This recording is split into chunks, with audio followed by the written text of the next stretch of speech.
Welcome to The Full Nerd. In this episode, we talk VR, $100 gaming APU, and as always, your questions.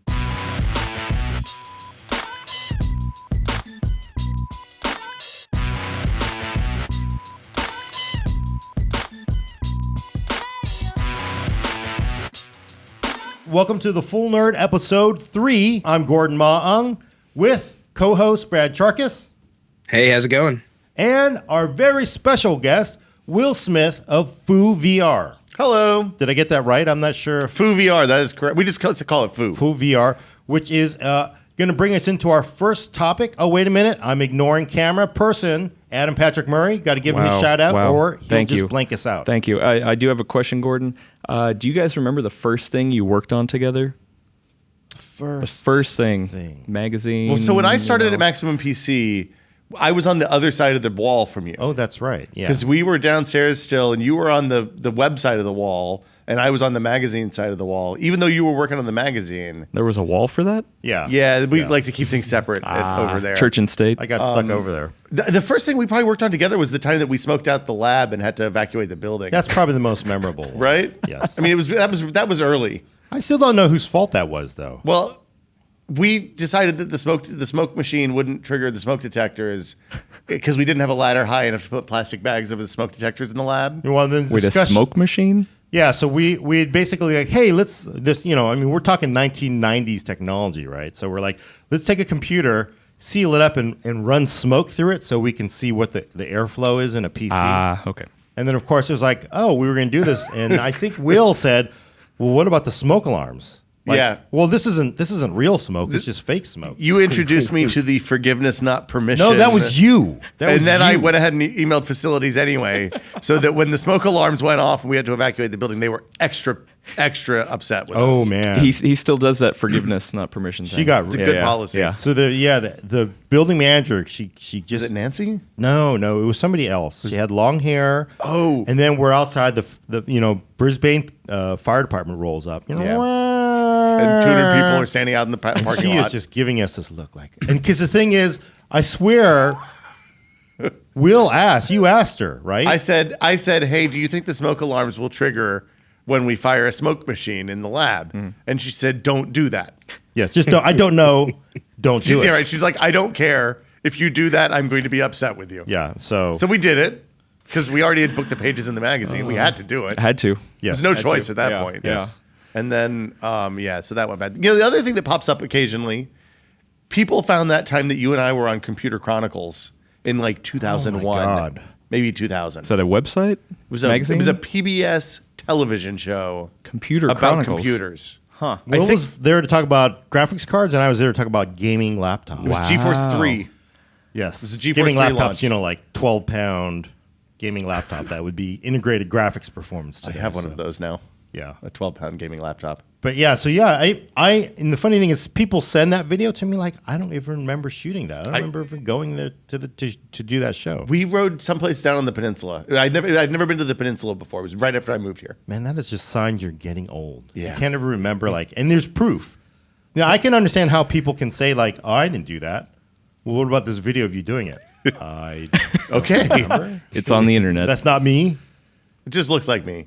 But let's get into actually Will's expertise. The reason why we're here, Will. It's amazing to think that he is the first host of a virtual reality talk show. That's right? not true. I got that right? No, No, really? no. Damn it! I can't say that now. There He's are. the second host. I might be the third. He's the third host of a virtual reality. You get one of them right. He's the third host We of keep a going VR down. talk show, but the first one I know. So he's the first one that I know of a VR talk show. Okay, that works. Wait, so there's actually other there's VR talk shows? there's a couple shows that run on AltSpace as live events, but they're talk shows. It Oh, counts. okay, talk shows. So it's not recorded, I think. Or maybe they record video. Is it no? So on Foo, I tried to do it on. I didn't really have a chance to do it in the Vive, but I did watch the YouTube link. We'll throw a link to actually what Will's show is in YouTube, so you can check it out, or you can do. If you have a Vive, if you have a Vive or an or Oculus, right? Yeah. Do you? So you can have people just pop into the show though, right? So the way what we set up is a way to capture performances using the Vive or Oculus Touch or maybe even the PlayStation Move. We haven't really experimented with that yet. But and then we map those performances and use those performances to puppet avatars. So when you say you watch a VR talk show, instead of watching a screen that's not interactive and you can't control the camera, you can get up and walk around. Like if you want to get right up in my face when you're watching the Foo show, you totally can. And who doesn't? Of course. Yeah. I mean, invade my personal space. Go for it. The thing that we did that I think is really different is that we actually pulled. So we were talking to the guys who made the game Firewatch. Okay. And we actually pulled assets from their game into our engine, lit it so it looks the same as it does in the video game, got it to run at 90 frames a second, which is a little bit hard. And then we talked about them making their game inside the actual game. So I saw that you're actually inside the game. You're just kind of looking around. They're picking objects up. Mm-hmm. So we were able to, they can pick up objects from the game. They tell us how they're made. They tell us the stories about creating them. They tell us what it's, we learn a lot of secrets about what it's like to make games. For example, every day after the first one in Firewatch, there's a coat hung up over a switch. They do that because they didn't want to have a switch there that you could see, but you couldn't do anything with because it's the first thing you do when you walk into the tower. That was a terrible example. There are much better ones in there somewhere. Wait, there's a switch for... There's a switch that turns on the generator Oh. when you come into the tower at the beginning of the game. And you don't need to turn that off So they ever don't- in the game. So you hang your code on it. Oh. And you never see the switch again. Oh, they don't want you to turn the power off to the Yeah. generator and actually start the force fire by accident? Exactly. Oh. Yeah. So there you go. But the idea is that we can take you to impossible places that don't exist. And we can talk about stuff there. It's actually incredibly cool. I didn't get a chance to check it out on the Rift, but even just watching the YouTube video, it's like mind-blowing how cool it is. Thanks, Brad. And you can move around in the set, like transport using the We have full room controllers. scale, yeah. I mean, on Oculus, you teleport. There's teleport spots around. I think we put the teleport spots into the Vive version as well, just in case people don't have a big enough room. But if you have a 15 by 15 foot room, it's exactly the right size for the tower. You can walk around the whole tower and experience the whole thing as if you're there. It gives you... The other thing that's happening is that because the avatars are in there, it feels like a really social VR experience, even though you're not... they're just canned recordings. They don't interact with you at all. But it feels like you're like, as with a podcast, when you're sitting in a room talking to somebody, you're in the car listening to us talk. You're yelling at the radio because we're dumb. Like it's the same. It's Yes, the many same. people say that about me, but It happens to me all the time too, Gordon. It's the defining characteristic of podcasts. Yes. But you get the same kind of feeling. 'Cause, like the avatars make eye contact with you. They'll, because they're software, we can do whatever we want with them, and it's a really much more personal kind of feeling interview than you normally get. So it is pre-canned, but you've actually programmed them. If there's somebody in the room watching, they will look at the person on occasion and interact with them a little bit. They make eye contact. That's it so far. There's opportunities to do other stuff that's more interactive than that. I think the thing that we'll do is more. One of the things we've talked about is doing like a procedural crime show, right? So if you build a procedural crime set, and the person who's watching actually is playing one of the bunny suit guys, right? The guy collecting fibers off of the carpet. Right. You're in the room. The detectives walk around behind you, and it's Ice-T and Marissa Hargitay or something, and like they're talking about solving crimes, and you pick up the clues. Then you can put it together for them and hand them you can Watson that solution for their Sherlock Holmes. Would you get the Law and Order sound? Could you? Use mean, that? Can I even do that without getting sued? Dun dun. You can do that one.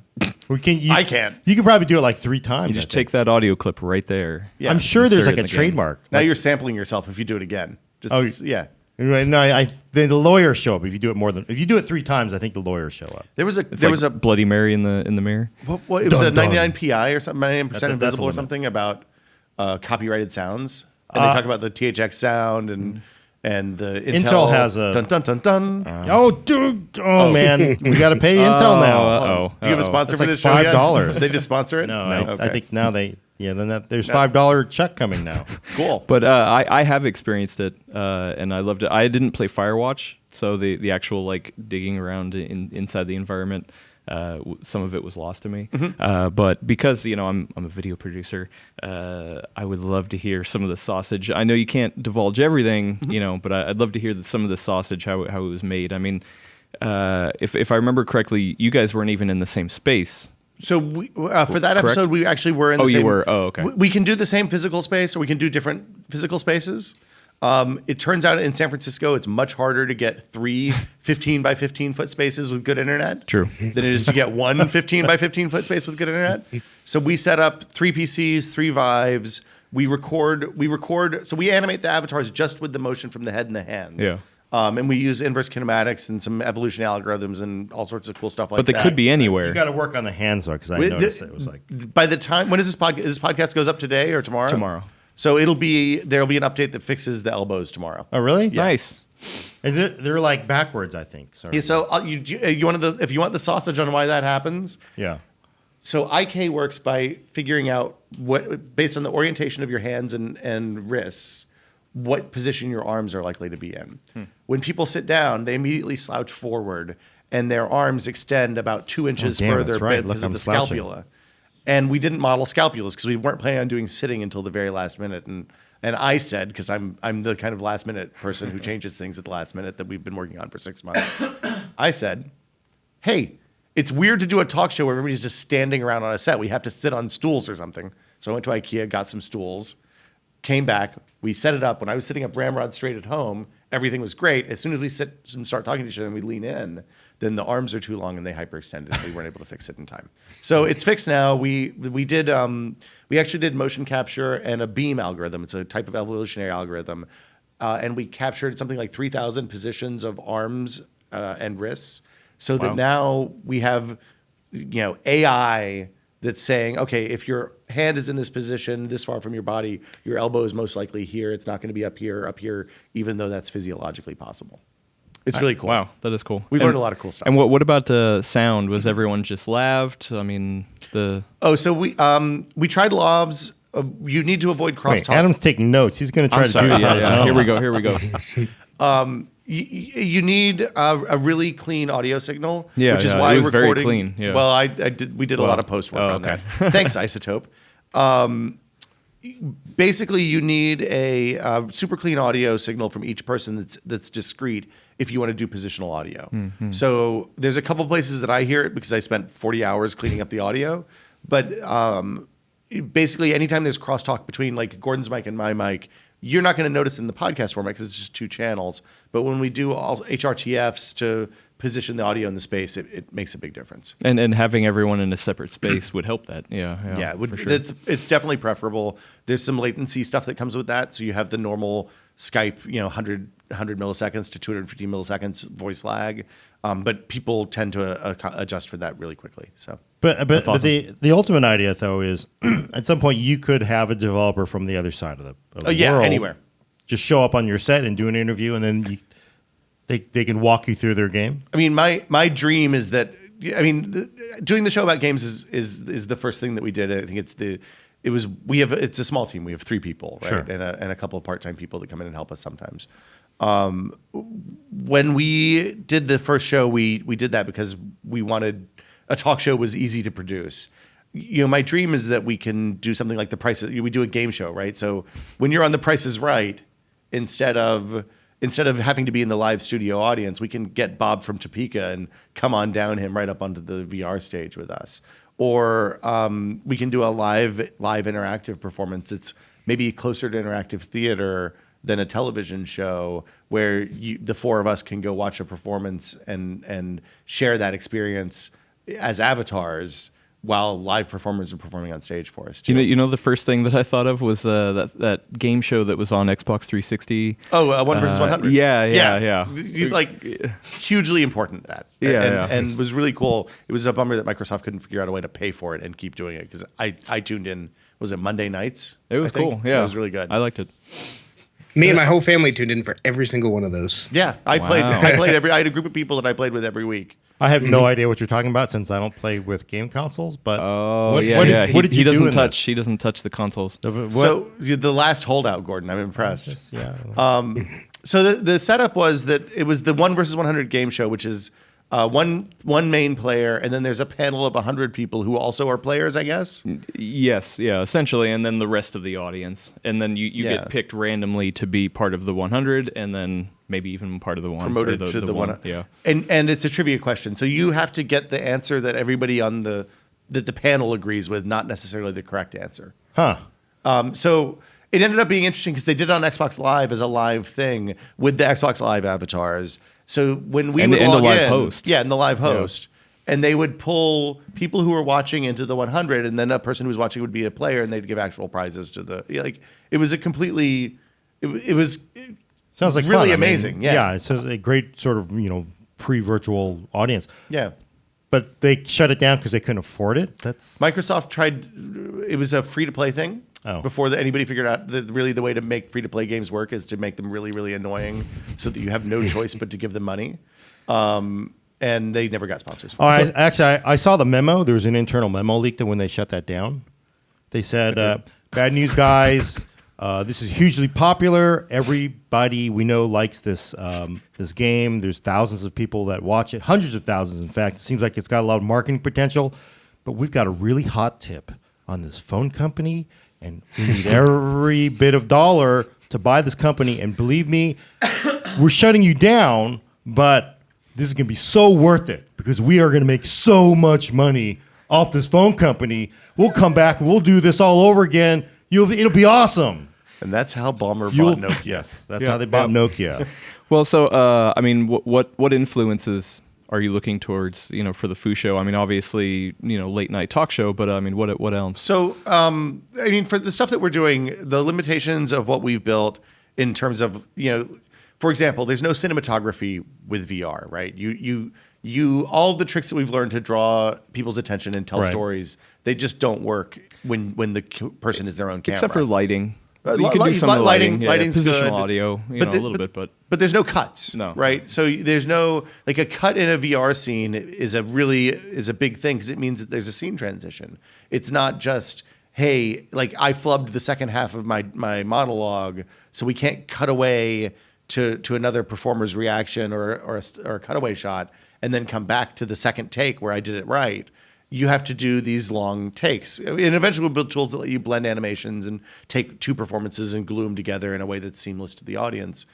But for right now, we're looking at things like people who do improv, people who did mining the history of television is what I like to say. So we go back and we look at things like live radio productions, or live stage productions of radio dramas, which was a thing that they aired on TV in the early days.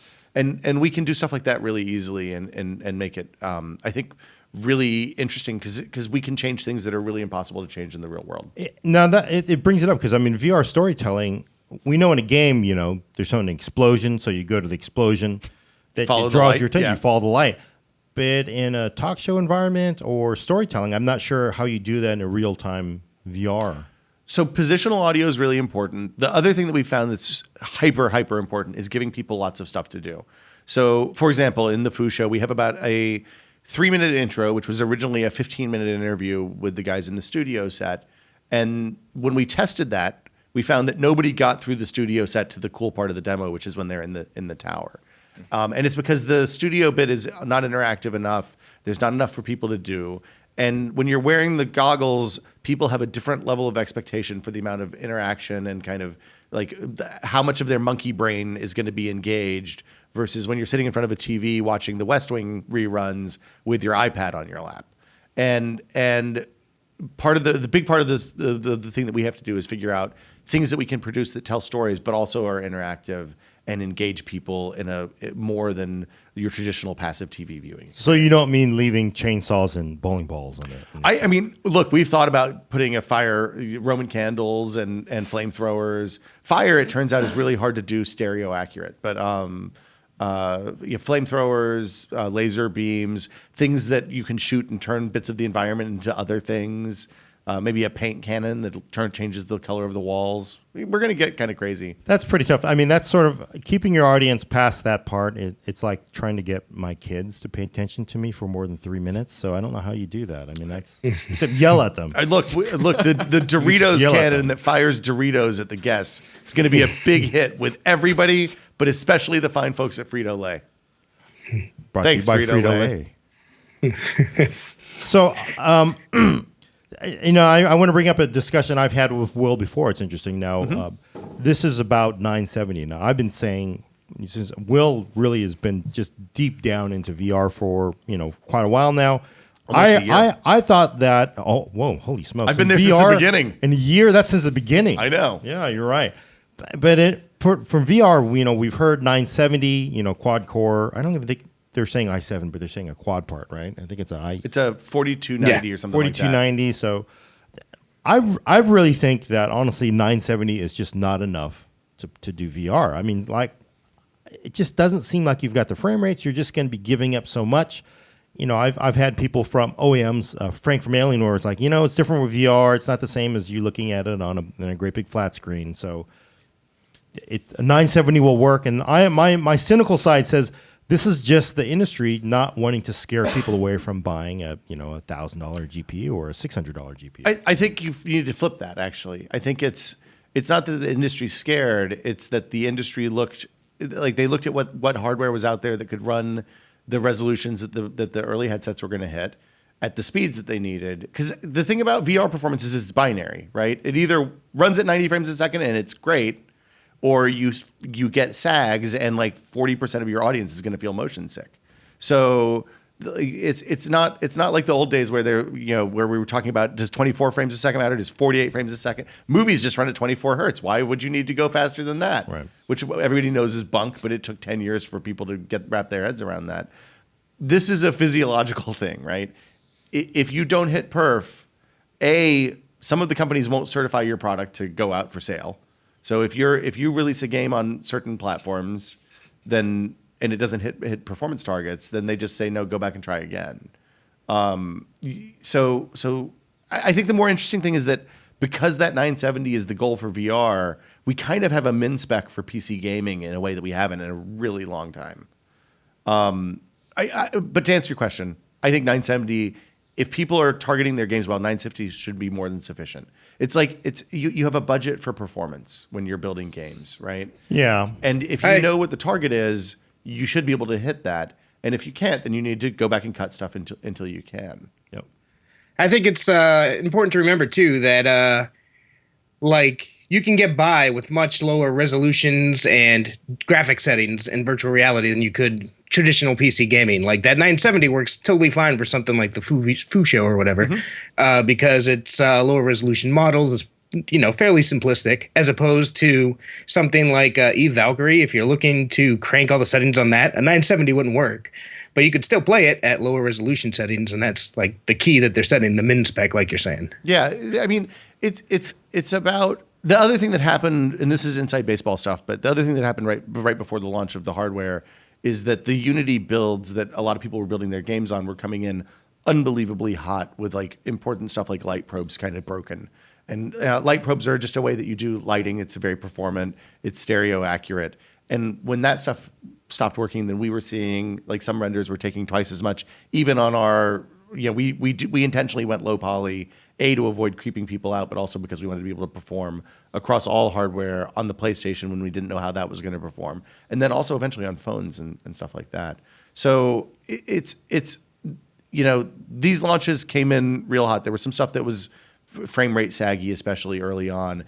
It seems like that's mostly gone away for me. And I have a 970 and a 980. I test on both here because we want to make sure that the min spec works. And it's okay. It works for you. I think 970 is I mean, the thing that's going to happen is in a year or two, it's the same thing that always happens with PC games. Is you're going to see stuff come out and it's going to be like, well, you need a 1070 for this game to run.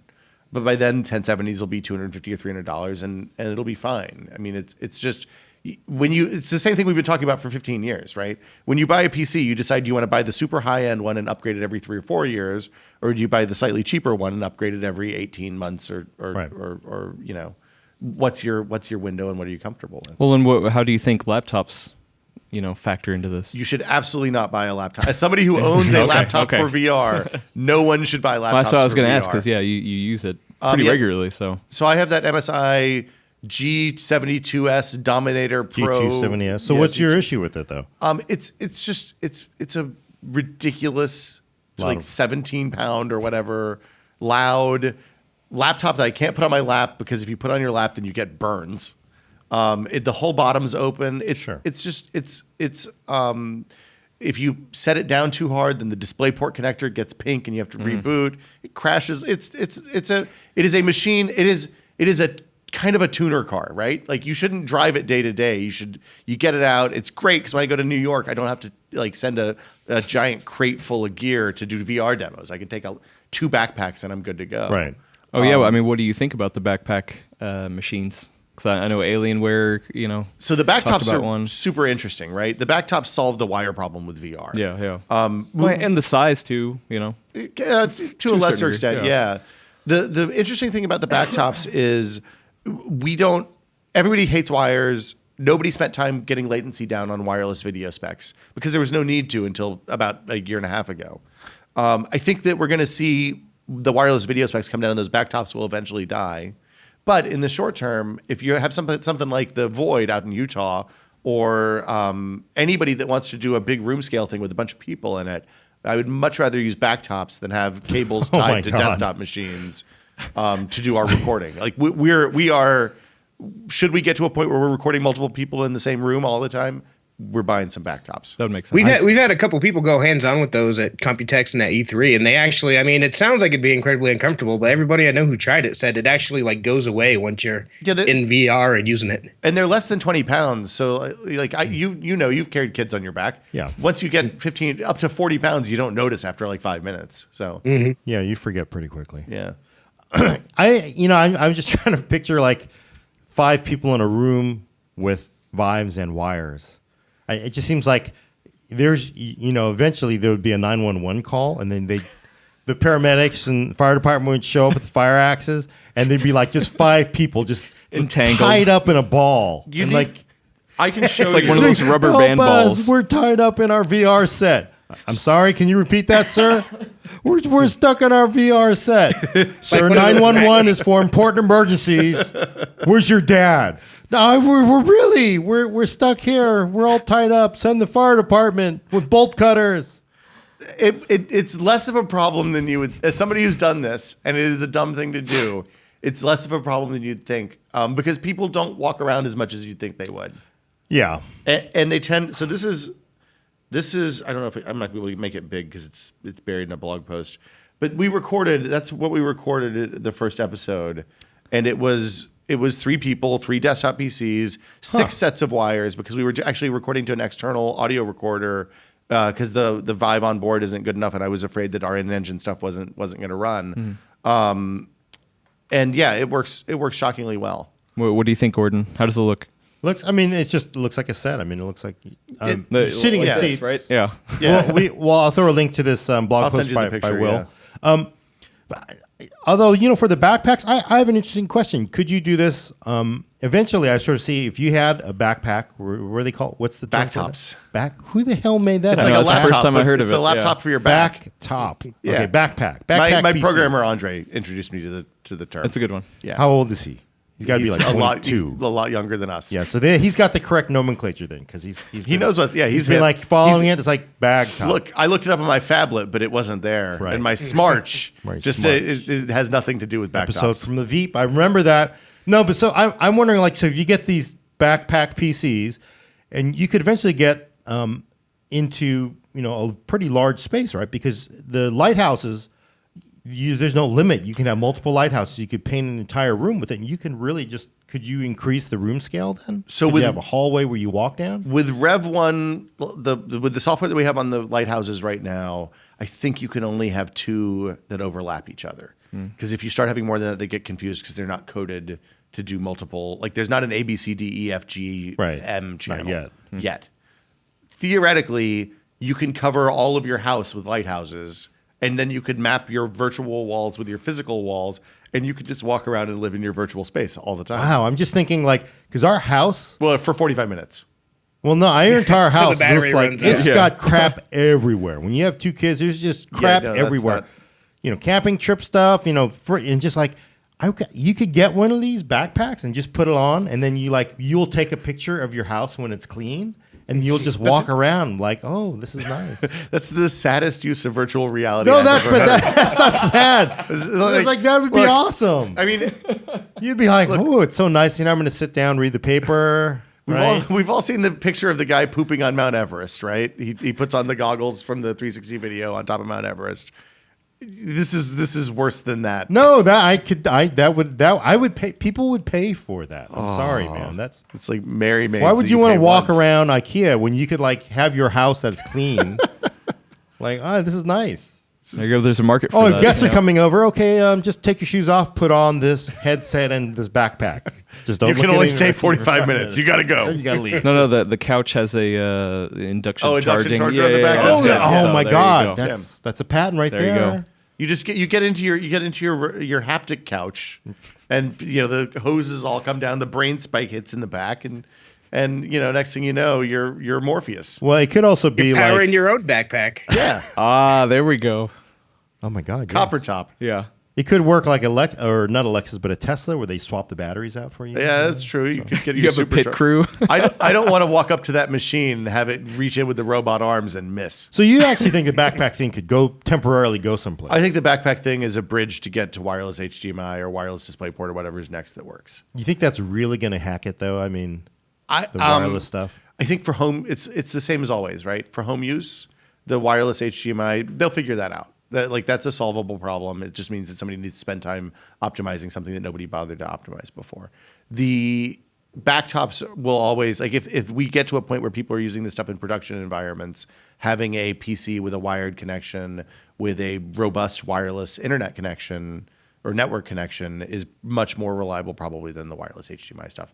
Look at how long it took Wi-Fi to get from something that was okay and novel and nice to have to something that was essential and can't fail. Right. And we're just now reaching that with AC. I mean, even wireless HDMI is still pretty buggy after all these years. So. But nobody used it. I mean, wireless networking was bad through the 90s, and in 2001, when Wi-Fi Consortium released 802.11b stuff, that's when people started using it. Right. And it's just only gotten better. Yeah. So if people Except when it use doesn't work. Yeah. Well, do you think there's going to be enough of a market driving for that, though? I mean, because adoption, I mean, they're still selling out of units, but still, it's a small market. I think we'll see. I mean, my assumption is that the main market for VR is going to be phones. I think that stuff like the Gear VR that you smack your phone into, we'll see that stuff being the kind of consumer level where there's massive scale and hundreds of millions of units out there, and then there will be enthusiasts. It's the same as the PC gamer and console audience, right? Those are the hardcore now. And Oh, wait. the You massive, said console with PC gaming. I think that's look, console and PC gaming are essentially the same now. Those boxes are just PCs Yeah, without see? keyboards See, and Gordon? mice. Oh, you're giving them. You're gonna give hard. They Gordon a are heart attack, related. man. Yes, I agree that consoles should be grateful for what the PC has given them, but yes, I wouldn't Can't- classify them. Look, as- I can run Windows 10 applications on my Xbox soon. Yes, I can you run can Xbox at applications on my Windows 720p 10 resolution. All it is a $200 PC with a bad OS. Yeah. I mean, but you can get that on Windows too. It's like the relationship between a really nice laptop and a netbook. They are somewhat similar, I suppose. You're but using a netbook this is right a now. Chromebook. This is faster than a netbook. All I'm saying is that if you like narrative-driven cinematic video games that appear on personal computers and consoles Right. Okay.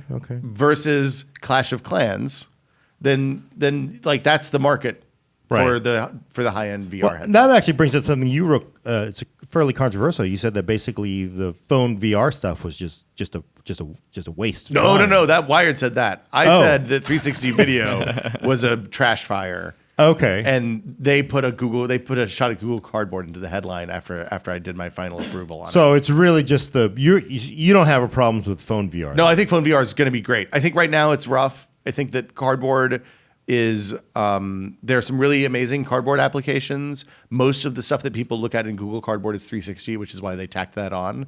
I think that 360 video, we talked about interactivity a while ago.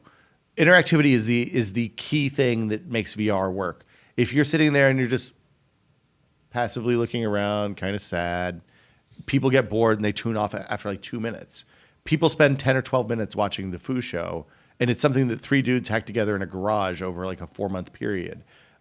It's because it's interactive. You can pick up, you can walk around, you can interact with that environment, and you can't do either of those things with 360. When you're in 360, your head is where the camera was inside a bubble of video, and so for example, I'm going to take a shot at Disney because why not? I've done everybody else today. When you load up that Star Wars VR thing with the 360 video thing that they have on the Vive and Oculus stores now, you go in and you're in the Millennium Falcon. I'm like, oh man, I'm in the Millennium Falcon. I've wanted to be inside the Millennium Falcon for my entire. I want to walk over and see the Jajaric board, and then no, you can't move because it's 360 video. Oh, like, man. look, I just want to get in there and explore it and see what there is to see, and I want it to be a virtual environment that I can experience. And that's 360 doesn't do that. It lets you poop on top of Mount Everest. So if you don't think 360 video is great, does that mean there's like no chance of Foo VR show ever showing up on like YouTube 360 or whatever like that? Is it made solely for virtual reality experiences? So we haven't done that yet because it would take a fairly significant amount of dev time to put a camera to like get a 360 video camera that we can put inside the virtual set and figure out what the motion for that should be like to get the optimal experience.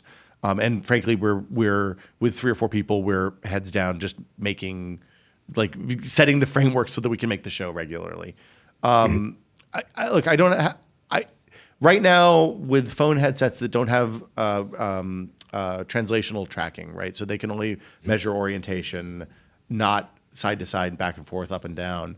360 is probably an okay experience for those people because you can't measure that movement anyway. And we'll have something on phones soon. Okay. We'll do a Gear VR version of Foo that's interactive that you can teleport around. There's nothing preventing us from doing that other than we can't run the math that does the animations live on the phones because it's too intense. As soon as we bake those down into more traditional blended animations, we'll absolutely do that. Nice.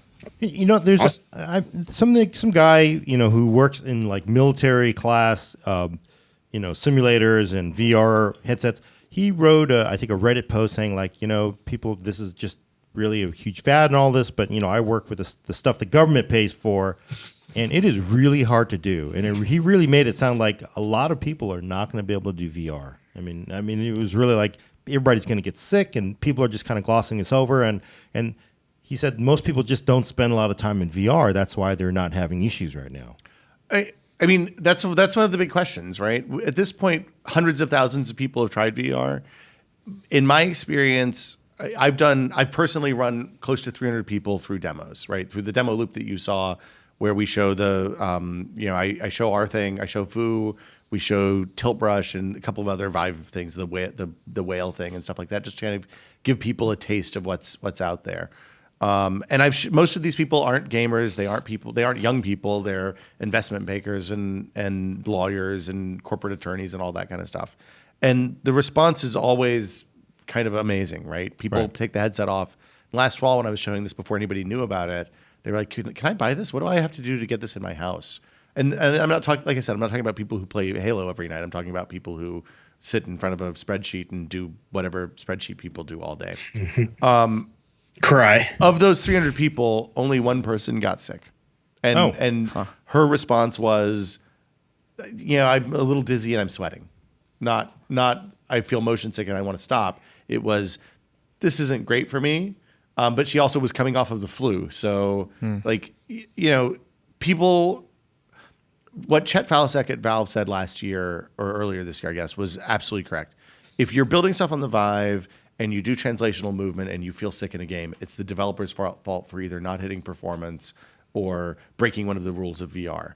And the rules of VR are that the user controls the camera. You don't move the camera for them ever, which is why, you know, you can't do a panning shot in a 360 video because you'll make everybody throw up when you do that. You let them control it. You never sag frame rate, and that's pretty much it. There's not a whole lot to it, right? Just let the user control the camera and hit performance. Who's the youngest that you've put through? A couple people brought their demo. kids. We put a 6-year-old, I think, in, and he did so you've seen Job Simulator, which is the thing where you chop stuff in a kitchen environment. It's fun. And he was too short to see over the table. So this was interesting for 2 reasons. He couldn't see over the table, which they've since fixed, I think.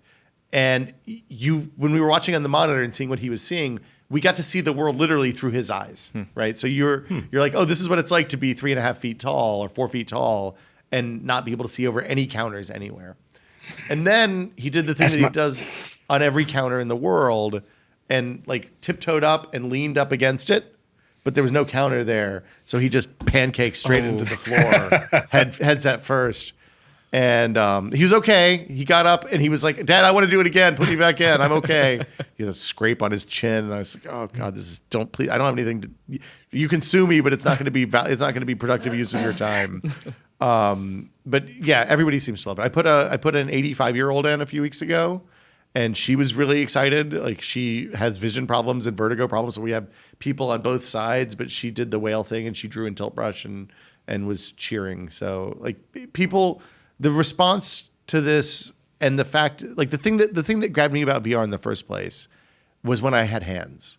When you just have the goggles, it feels like a really neat way to play computer games, right? When you have hands, it suddenly, and I was using Tilt Brush and I was using Medium and the other tools that kind of grow out of that. And instead of interacting with 3D objects as 2D projections, I'm actually looking at a 3D object the way my brain understands everybody here but Brad as 3D objects. Sorry, Brad. I realized it was a native way for our brains to interact with computers. It's impossible to state just how much of a difference those motion controls make in VR. As someone who's been using developer kits of Oculus Rift for years, Yeah. like you, I put a bunch of people through it, and none of them puked or anything. Nobody got nauseous. But the first time you try Oculus Touch or Vive, it's like a total different experience. Like, as awesome as VR was compared to 3D gaming, that's how much more impressive VR with motion controllers is compared to controller VR. And there's two things. So I feel like motion controls have a little bit of a bad connotation because of the Wii and all that stuff, and as waggle remotes. But like the Vive wands and the Oculus Touch controllers have the same kind of precision that an optical mouse has on a 2D surface in 3D, right? You're getting incredibly precise controls at a really, really high resolution with no latency at all, because it works with the same technology that makes the headset have no latency. It's really neat. Right. I mean, it's awesome stuff. I mean, Neat. $2 billion. I know we've talked about this, and I think it's very much like television was in the 1950s, early 1950s in most American homes. People just want to see it. I mean, I've never seen people so excited about any technology before. You have a room set up here someplace, right? Yeah. And people are in all hours of the day? Yeah, and people would. Well, and you brought your kids over the weekend. I brought my once, kids right? over Yeah. the weekend, and another employee had people, come all the way up from the South Bay just to check it out because people just they're really excited about it. So, when's the last time everybody ever did that about anything? I mean, Tablets, laptops, phones. computers, somebody? No. When the iPhone came out. Yeah, but people didn't hey, I live 50 miles away. I'm going to drive up so I can see your phone. No. I mean, yeah, no. especially 50 miles Bay Area is a lot too. Right. I think I saw it and I spent 20 years covering stuff, 15 years covering stuff, and realized that I had to go out and build. So that's why you're doing the this Foo time. show. That's why I'm doing the Foo. That's why I'm doing Foo. Yeah. So what does the show actually line up for the show actually starts in the summer? Summer started Summer? yesterday. Oh my gosh, it's real summer early. So what give us? Can you give us an idea what some of the guests are going to be like? It's not just gonna be game stuff. He just wants to be. He's trying to get. You want an avatar? We can make you an avatar. That would be. So it's not just game stuff. We're definitely gonna have some game folks. We haven't locked anybody yet because we're still working on schedule. And with the summer conference schedule for game developers, I don't want to commit until we know when we're going to shoot. But I think we're going to talk to some scientists. We're going to talk to some people who build stuff with really novel materials, and maybe some film people too. Are they? So one of the things you have to do is they have to give you their assets. Uh-huh. Are you having people go we don't want to give you our assets for Finding Dory, and have you make your knockoff copy I don't of? think we can render Finding Dory yet. But No. So most of the. So when I talked to the guys at Campo who make Firewatch about their game, I was like, "Do you want me to sign an NDA or anything?" I was like, "No." As soon as we released the game, then basically the Russians had decompiled the asset bundles for Unity and had all of the Unity project that goes into the executable. So the indie folks are not concerned about that. We haven't really talked to anybody at EA or a Ubisoft or anything like that yet. Right. That might be a little bit of a different story, but my assumption is and this is hypothetical, if we were doing an Assassin's Creed game, I would, where the Campo guys, it's a small team, they just handed me a hard drive with the whole game on it because it was the easiest thing for them. If we did the same thing with a big publisher, I think they'd probably devote an afternoon to somebody clipping out just the bits of the game that we need and giving us a little more targeted bundle. sure, Yeah. But I mean, developers work with people all the time and Yeah. outlets, so that probably won't be a problem. Yeah, and I mean, there's a lot of companies that are doing kind of pull your existing 3D assets and make a VR experience out of them type stuff, and it all has to work the same way. We're good at keeping secrets at Foo too, so like you can give us your stuff. We're cool. I swear, man, we're cool. What? We've just gone down the rabbit hole in VR here. So. Sorry, I apologize.